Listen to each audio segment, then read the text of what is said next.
নমস্কার সবাইকে। এই যে দুটো বড় বড় ইলিশ মাছ নিয়ে বড় বাজার থেকে চলে এসছে, সেই ইলিশ মাছগুলোই আমি এবার কাটিং করে নেব।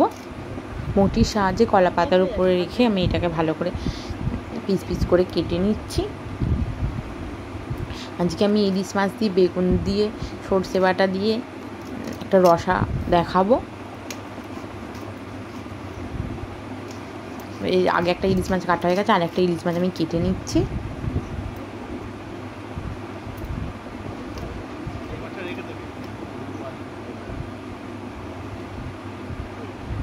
আমার বাড়িতে ইলিশ মাছ দিয়ে বেগুন দিয়ে তরকারিটা খেতে সবাই খুব পছন্দ করে।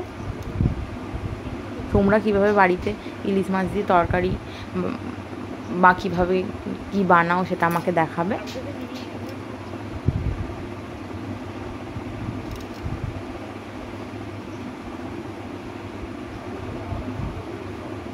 যে আমার ইলিশ মাছগুলো সব কাটা হয়ে গেছে।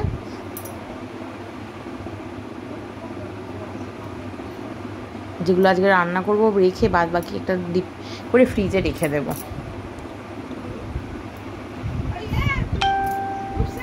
বা চলো ইলিশ মাছগুলো ধুয়ে নিয়ে আসি। ধুয়ে নিয়ে চলে এসেছি, এখানে কড়াই চাপিয়ে দিয়েছি, কড়াইতে দিয়ে দিয়েছি সর্ষের তেল। তেল গরম হয়ে গেছে, ইলিশ মাছগুলোকে ভেজে নিচ্ছি।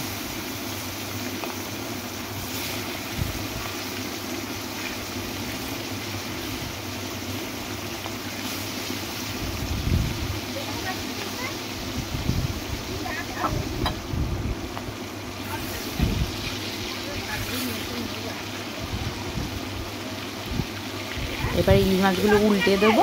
ইলিশ মাছ বেশি কড়া করে ভাজতে নেই, হালকা তেলে ভাজতে হয়, হালকা করে ভেজে নিতে হয়। যেহেতু ইলিশ মাছগুলো হালকা করে ভেজে নেব। এবার এই মাছগুলোকে আমি তুলে নেব। বাদ বাকি যে কটা মাছ আছে আবার কড়াইতে দিয়ে সেগুলোকেও ভেজে নেব। আমার সব ভাজা হয়ে গেছে ইলিশ মাছগুলো। এবার তুলে নেব, তুলে নিয়ে ওই তেলেই বেগুনগুলো ভেজে নেব। এগুলো আমাদের গাছের বেগুন, জমিতেই চাষ হয়েছিল। আর এইদিকে পোস্ত সর্ষে বেটে নেব। কালো সর্ষে 3 চামচ মতো, আর এক চামচ পোস্ত নিয়ে এটাকে আমি শিলনোড়ার সাহায্যে ভালো করে মিহি একটা পেস্ট করে নেব। আর দিয়ে দিয়েছি একটা কাঁচা লঙ্কা। যেহেতু আমাদের বাড়িতে ঝাল কম খায়, তাই আমি একটু লঙ্কাটা সবসময় কম ব্যবহার করার চেষ্টা করি। তোমরা যেরকম অনুযায়ী ঝাল খাবে সেরকম দেবে। আর এই বাটাটার সঙ্গে মিশিয়ে নিয়েছিলাম একটু নুন। এইদিকে আবার কড়াই বসিয়ে দিয়েছি, কড়াইয়ের মধ্যে ফোড়নে দিয়ে দিয়েছি কালো জিরে, কাঁচা লঙ্কা, 3টে চেরা কাঁচা লঙ্কা, 1 চামচ হলুদ গুঁড়ো দিয়ে এটাকে একটু নেড়ে নেবো। নেড়ে নিয়ে জল দিয়ে দেবো।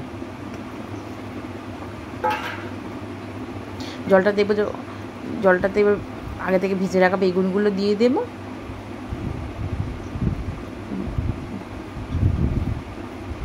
দিয়ে এবার জাল দিতে থাকবো।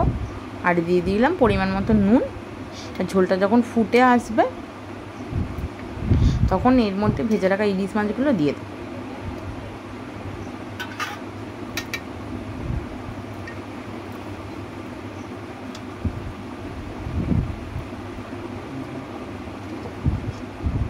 এবার দেবো বেগুনগুলো আমার সেদ্ধ হয়ে এসছে নাকি, মাছটাও সেদ্ধ হয়ে এসছে। এবার ওই যে সর্ষে পোস্ত কাঁচা লঙ্কা দিয়ে বেটে রেখেছিলাম ওইটা এর মধ্যে দিয়ে দেব।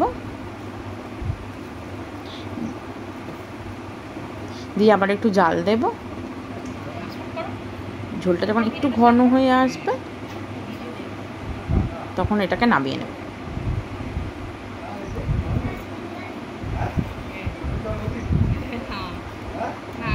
আর উপর দিয়ে দেব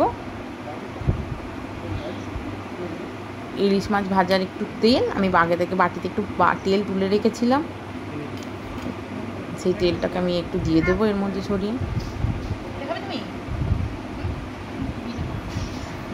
খাবার জন্য পরিবেশন করে দেবো। এই যে ইলিশ মাছ ভাজাও রেখেছিলাম,